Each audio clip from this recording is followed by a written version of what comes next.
stricter and can inflict painful bite wounds that can be fatal if they become infected.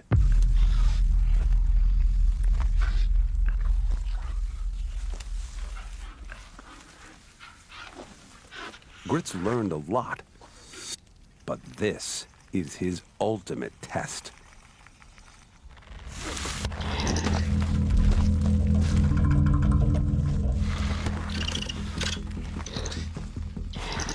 The snake targets the head, the badger's weak spot.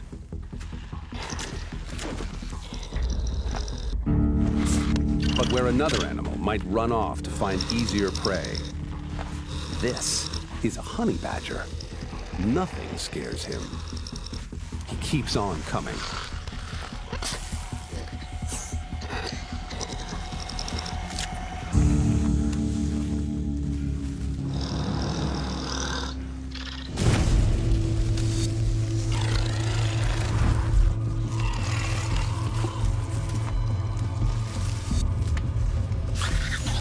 The snake tries to run.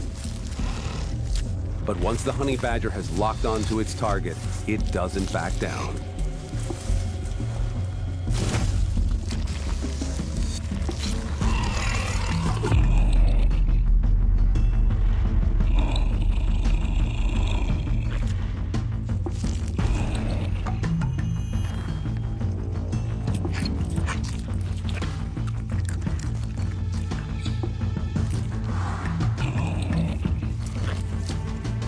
Once the badger immobilizes the snake's jaws, it's game over.